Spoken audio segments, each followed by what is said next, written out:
ನಮಸ್ಕಾರ ಹೇಳಲ್ಲ, ಇಲ್ಲ ಥ್ಯಾಂಕ್ಸ್ ಹೇಳಲ್ಲ, ಧನ್ಯವಾದ ಹೇಳಿದ್ರು, ಏನೇ ನಾನು ಪದ ಯೂಸ್ ಮಾಡಿದ್ರು ಕೂಡ ತುಂಬ ಕಮ್ಮಿ. ಯಾಕಂದರೆ ನೀವು ತೋರಿಸಿರೋಷ್ಟು ಪ್ರೀತಿ, ಅಭಿಮಾನ ಇನ್ಯಾವತ್ತೂ ಅದನ್ನು ಅದು ಯಾವ ಥರ ರಿಟರ್ನ್ ಮಾಡೋದು ನನಗೂ ಗೊತ್ತಾಗಲ್ಲ.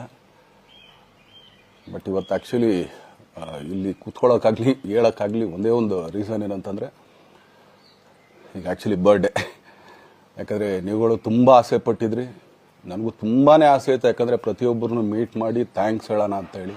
ಯಾಕಂದರೆ ಪ್ರತಿ ಸಲ ನೀವು ಬಂದಾಗಲೂ ಎಲ್ರಿಗೂ ನಿಂತ್ಕೊಂಡೆ ಆ್ಯಕ್ಚುಲಿ ಕೈ ಕೊಟ್ಕೊಂಡು ಎಲ್ರಿಗೂ ಒಂದು ಥ್ಯಾಂಕ್ಸ್ ಇಲ್ಲ ವಿಷಯ ತೊಗೊಳ್ತಾ ಇದ್ದೆ.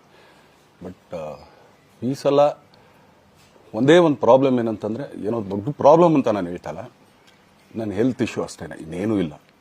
ಯಾಕಂದರೆ ನಾನು ತುಂಬ ಹೊತ್ತು ನಿಂತ್ಕೊಳ್ಳೋಕ್ಕಾಗಲ್ಲ. ಯಾಕಂದರೆ ಏನು ಪ್ರಾಬ್ಲಮ್ ಅಂತ ನಿಮ್ಗಳಿಗೂ ತುಂಬ ಚೆನ್ನಾಗಿ ಗೊತ್ತು. ಯಾಕಂದರೆ ನಿಂತ್ಕೊಂಡು ನಾನು ಆ್ಯಕ್ಚುಲಿ ಎಲ್ರಿಗೂ ವಿಶ್ ಮಾಡೋಕ್ಕೆ ನನ್ನ ಕೈಲಿ ಆಗಲ್ಲ ಅಂತ. ಯಾಕಂದರೆ ಯಾವಾಗ ಇಂಜೆಕ್ಷನ್ ತೊಗೊಳ್ತೀನೋ ಒಂದು 15-20 ದಿನ ಅಲ್ಲಿ ಬಿ ಓಕೆ. ಬಟ್ ಆಮೇಲೆ ಮತ್ತೆ ಅದ್ರ ಪವರ್ ಕಮ್ಮಿ ಆಗ್ತಿರಂಗೆ ಪೇನ್ ಸ್ಟಾರ್ಟ್ ಆಗುತ್ತೆ. ಸೊ ಆಪ್ರೇಷನ್ ಅನ್ನೋದು ಕಟ್ಟಿಟ್ಟು ಬುತ್ತಿ, ಅದು ಎಲ್ರಿಗೂ ಗೊತ್ತು, ನನಗೂ ಗೊತ್ತದು. ಸೊ ಅದಂತೂ ಮಾಡಿಸ್ಲೇಬೇಕು ನಾನು. ಆದರೆ ಈಗಿರೋ ಕೆಲಸಗಳಲ್ಲಿ ಯಾರಾದ್ರು ನಾನು ಒಪ್ಕೊಂಡಿದ್ದೀನಿ ಸಿನಿಮಾಗಳು. ಸೊ ಯಾಕಂದರೆ ನಾನೆಲ್ಲ ನನ್ನ ನಿರ್ಮಾಪಕರಿಗೂ ಥ್ಯಾಂಕ್ ಹೇಳೋಕ್ಕೆ ಇಷ್ಟಪಡ್ತೀನಿ. ಯಾಕಂದರೆ ಇಷ್ಟು ದಿನ ಕಾದರು. ಸೊ ಅದೊಂದು ರೀಸನ್ಗೋಸ್ಕರ ಅವ್ರುಗಳು ಆ್ಯಕ್ಚುಲಿ ಇಷ್ಟು ದಿನ ಕಾದಿದ್ದಾರೆ, ನಾನು ಅವ್ರುಗಳಿಗೆ ಅನ್ಯಾಯ ಮಾಡಬಾರ್ದು. ಯಾಕಂದರೆ ಅವರು ಒಂದು ಏನೇನೋ ಪ್ರಾಜೆಕ್ಟ್ಗಳು ಅಂದ್ಕೊಂಡಿರ್ತಾರೆ ಅಂಥೇಳಿ. ಸೊ ಅದಕ್ಕೋಸ್ಕರ ಸ್ವಲ್ಪ ಇದು ಮಾಡ್ತಾಯಿದ್ದೀನಿ. ಯಾಕಂದರೆ ಎಲ್ಲರಿಗೂ ಪುಷ್ ಆಗುತ್ತೆ ಅಲ್ಲಿವ್ರಿಗೆ ಪುಷ್ ಮಾಡೋಣ ಅಂತ ನಾನು ಟ್ರೈ ಮಾಡ್ತಾಯಿದ್ದೀನಿ, ಇಲ್ಲ ಅಂತಲ್ಲ.